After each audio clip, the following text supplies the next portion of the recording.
बहुत से लोगों का यह मौकफ दुरुस्त है कि भारतीय वज़ीर आज़म नरेंद्र मोदी जिस तबाही की तरफ भारत को ले जा रहा है, भारत की बर्बादी के लिए वही काफ़ी है, लेकिन उसके साथ साथ तो पूरे खित्ते की अमन और शांति को भी आग में झोंकने पर तुला हुआ है। नरेंद्र मोदी दहशतगर्द और मुतासिब और शिद्दत पसंद तंजीम RSS के एजेंडे और मंशूर पर अमल पै रहा है, जो कि भारत में मुस्लिम दुश्मनी पर मबनी है। यह भी मालूम हुआ है कि भारत में एक बार फिर मुसलमानों के कत्लेआम की कोशिश की जा सकती है। सिखों की तहरीक को खत्म करने की भी मनसूबाबंदी पर गौर किया जा रहा है। मुख्तसर यह कि मोदी सरकार हर तरह से भारत के अंदर और पड़ोसी ममालिक के साथ नफरत और जंग की आग भड़काने पर कमर बस्ता है। इस वक्त भारतीय मुसलमान गंभीर सूरत हाल से दो चार और सख्त परेशान है। समझ नहीं आ रहा कि कौन सा रास्ता अपनाएं और कौन सा रास्ता तर्क करें।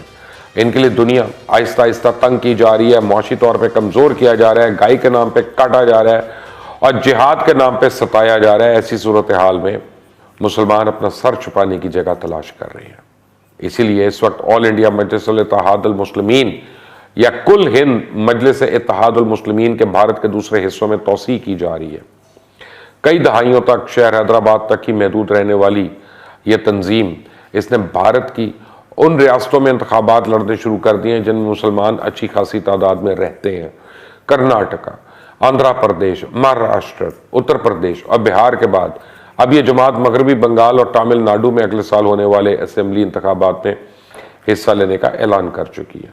और इस पार्टी ने रियासत बिहार में हाल ही में मुनक्किद होने वाली असेंबली इंतखाबात में अच्छी कारकर्दगी का मुजाहरा करते हुए 5 नशिस्तों पर जीत भी हासिल की थी। अगरचे इसका मुवाजना कांग्रेस से ही कर लिया जाए तो काफी अच्छी कारकर्दगी थी। इसने 24 असेंबली हलकों से अपने उम्मीदवारों को मैदान में उतारा और भारत में जमात मुसलमानों के लिए एक नई सियासी ताकत के तौर पे उभर के सामने आ रही है।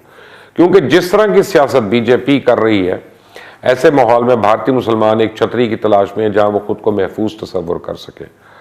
बिहार में IMIM के 5 उम्मीदवारों की जीत इस बात का सबूत है कि मुसलमान चाहते क्या हैं और इनकी सोच बदल चुकी है। और इसका अंदाजा आप इससे लगा लें कि इसी जमात ने 5 साल पहले भी बिहार असेंबली में इंतखाबात में हिस्सा लिया था, लेकिन एक भी नशिस्त जीतने में कामयाब नहीं हुई थी। लेकिन आज की जीत बीजेपी की मुस्लिम मुखालिफ पॉलिसीज का नतीजा है। अगर आप उत्तर प्रदेश में बीजेपी हुकूमत की पॉलिसीज देखेंगे तो आपको अंदाजा होगा कि मुसलमानों के लिए अब कुछ जगह नहीं रही। मुसलमानों के पास मज़ाहमत ही वाहिद हथियार बचा है और इसी वजह से कांग्रेस भी और बीजेपी भी ऑल इंडिया मजलिस इत्तेहादुल मुस्लिमीन के फैलाव से बहुत परेशान नजर आ रहे हैं। कांग्रेस का इन पर इल्जाम है कि यह जमात मुसलमानों के वोटों को तकसीम करके बीजेपी को फायदा पहुंचा रही है, जबकि बीजेपी का इल्जाम है कि असदुद्दीन ओवैसी की क़यादत में यह जमात नफरत की सियासत कर रही है। यहां तक कि कांग्रेस और बीजेपी वाले दोनों ही असदुद्दीन ओवैसी को दूसरा जिना कहकर पुकार रहे हैं और बीजेपी वाले तो इस चीज का शोर मचा रहे हैं कि इस जमात के लीडर जहां भी जाते हैं नफरत फैला देते हैं। ये लोग कहते हैं कि 15 मिनट के लिए पुलिस उठा दो, हम फैसला करेंगे, और कहते हैं कि वैसी लड़े या वैसी जैसे भी करें, इस जैसे 36 भी आ जाए तो आज के भारत में बीजेपी को हराने की ताकत किसी में नहीं है। हम इस मुल्क में कोई दूसरा जना पैदा नहीं होने देंगे। असल में कांग्रेस और बीजेपी ओवैसी से इसलिए डरे हुए हैं क्योंकि इनके पास वो करिश्मा और ताकत है कि मुसलमानों के कौमी रहनुमा की हैसियत से उभर सकते हैं।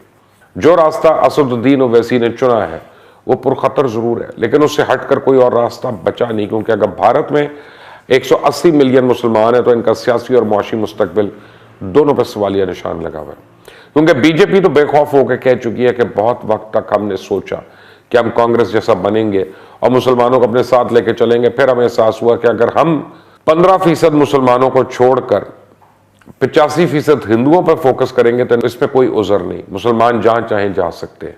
बीजेपी की यह पॉलिसी ओपन पॉलिसी है, इसमें कोई राजदारी की बात नहीं है। बीजेपी ने ये बातें ऑन रिकॉर्ड कही हुई हैं, ये इनके मंशूर का हिस्सा है।